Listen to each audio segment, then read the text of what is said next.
হুসাইন একবার বিশ্বনবীরে প্রশ্ন করলেন, নানা মানিল আমজাদ ইলাল্লাহ, বলেন তো নানা আল্লাহর কাছে কে বেশি দামি, আপনি নাকি আমি? বিশ্বনবী বললেন, হুসাইন আনাল আমজাদ, আমি বেশি দামি। হুসাইন বলল, নানা জি আমি মানি না, আনা লা ওয়াফিক, আমি মানি না নানা। কেমন করে আপনি আমার চাইতে বেশি দামি হন? আপনার চাইতে আমি বেশি দামি। বিশ্বনবী বললেন, হুসাইন আমি হলাম নবীদের নবী, আখির নবী, বিশ্ব নবী, আর তুমি হলা আমার উম্মত, তোমার চাইতে আমি বেশি দামি। হুসাইন বলে, নানা জি আপনি ভুল বললেন, আপনার চাইতে আমি হুসাইন বেশি দামি। সুবহানাল্লাহ কইবেন না? বিশ্বনবী বললেন, কাইফা যালিক, কেমন করে এটা? হুসাইন বলল, নানা জি তাহলে বলেন তো আপনার আব্বার নাম কি? বিশ্বনবী বললেন, আমার আব্বার নাম হলো আব্দুল্লাহ। কি নাম? হুসাইন বলেন, আনা খালি আব্দুল্লাহ, লাইসা ক্বাবলাহু ওয়ালা বা'দাহু শাই। খালি আব্দুল্লাহ, সামনেও কোনো টাইটেল নাই, পিছনেও কোনো টাইটেল নাই। আমার আব্বার নাম আপনি জানেন নাকি? আমার আব্বা হলো শেরে খোদা, দুনিয়ার সব কাফির মুশরিকদের জন্য আল্লাহ আমার আব্বারে বাগ বানিয়ে পাঠিয়েছে। আমার আব্বা সাধারণ কোনো মানুষ নয়, বিশ্ব নবীর মেয়ের জামাই। আল্লাহু আকবার। আপনার আব্বা আব্দুল্লাহ কি কোন নবীর মেয়ের জামাই নাকি? বলেন, আমার আব্বার নাম হলো আলী কাররামাল্লাহু ওয়াজহা। বিষ্ণু বললেন, তাই তো, আসলেই তো তোমার আব্বা বেশি দামি। আবার হুসাইন প্রশ্ন করলেন, নানা বলেন তো আপনার আম্মার নাম কি? কি নাম বিশ্বনবীর মায়ের? তোরা দেখে যা আমিনা মায়ের কোলে, মধু পূর্ণিমারি সে থাচা দোলে, যেন উষার কোলে রাঙ্গার বিদোলে।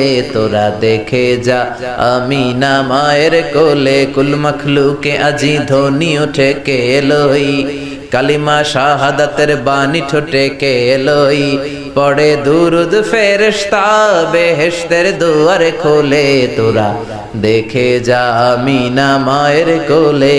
আল্লাহু আকবার। বিশ্বনবী বললেন, আমার মায়ের নাম আমিনা। হুসাইন বলল, নানা জি আপনার মায়ের নাম যদি আমিনা হয়, জেনে রাখেন আমার মায়ের নাম হলো ফাতিমা, সাইয়্যিদাতুন নিসাই আহলিল জান্নাহ। জান্নাতে সর্বপ্রথম যেই মহিলাটা ঢুকবেন, ওই মহিলাটা হলো আমার আম্মা জান ফাতিমা। বিশ্বনবী ফাতেমারে এত ভালোবাসতেন, বিশ্বনবী বলতেন যে ফাতেমারে কষ্ট দেয় সেজন্য আমি নবীরে কষ্ট দেয়, আর যে ফাতেমার মনের মধ্যে আনন্দ দেয় সেজন্য আমি নবীরে আনন্দ দেয়। বিশ্বনবী কোন সফরে গেলে সবার শেষে ফাতেমার সাথে দেখা করে বের হতেন, আবার সফর শেষ করে বাড়িতে আসার সময় সবার প্রথম ফাতেমার সাথে দেখা করতেন। ও নানা বলেন তো তাহলে কে দামি, আপনার আম্মা আমেনা নাকি আমার মা ফাতিমা? বিশ্বনবী আর কোনো কথা বলে না।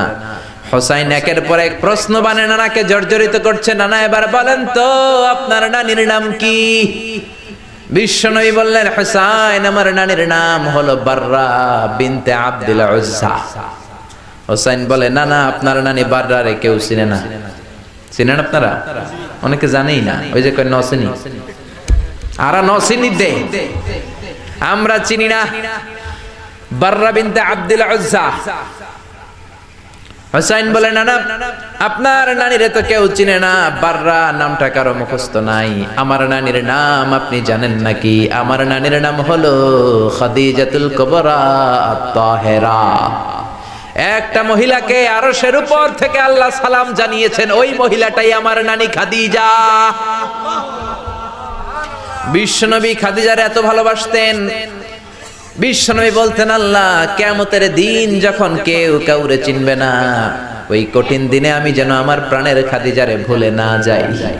খাদিজা ইন্তেকালের পরে বিশ্বনবী নিজ হাতে দাফন কাফন করলেন, কবরের সামনে দাঁড়িয়ে দোয়া করলেন।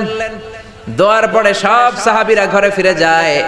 আবু বকর বললেন, নবী চলেন ঘরে ফিরে যাই, দাফন শেষ, কাফন শেষ, দোয়াও শেষ। বিশ্বনবী বললেন, না আবু বকর আমি যাব না, তুমি যাও, আমি কবরের সামনে দাঁড়িয়ে থাকবো। যেই মহিলাটাকে এই কবরের মধ্যে আমি শোয়ালাম রে আবু বকর, এই মহিলাটা সাধারণ কোন মহিলা নয়, আমার বিপদের দিনের সঙ্গিনী খাদিজা। মক্কায় এই মহিলাটাই আমার হাতে প্রথমে কালিমা পড়ে ইসলাম ধর্ম গ্রহণ করেছে। মক্কায় কেউ যখন আমারে সাহায্য করে নাই তখন আমার খাদিজা আমারে ভুলে নাই। কেউ যখন আমারে শেল্টার দেয় নাই, সাহায্য করে নাই, খাদিজা আমারে সাহায্য করেছে। মক্কার লোকেরা 3 বছর শিয়াবে আবি তালেবে আমার জেলের মধ্যে রেখেছিল। আমার কলিজার টুকরা বিবি খাদিজা ওই জেলখানার ভিতরে আমার সাথে ছিল। আবু বকর, তোমার মনে চাই তুমি ঘরে ফিরে যাও, আমি এখানে দাঁড়িয়ে থাকবো। আমি দাঁড়িয়ে দাঁড়িয়ে খাদিজার কবরের 3টা প্রশ্নের জবাব আমি বিশ্বনবী নিজে দিয়ে তারপরে ঘরে ফিরে যাব রে আবু বকর। সাইয়েদনা জিবরাইল এসে বললেন, ইয়া রাসূলুল্লাহ, ইয়া হাবিবাল্লাহ, দাঁড়িয়ে থাকার দরকার নাই, আপনি ঘরে ফিরে যান। আল্লাহ বলেছে খাদিজার কবরের 3টা প্রশ্নের জবাব আরশের উপর থেকে আল্লাহ নিজেই দিয়ে দিবে।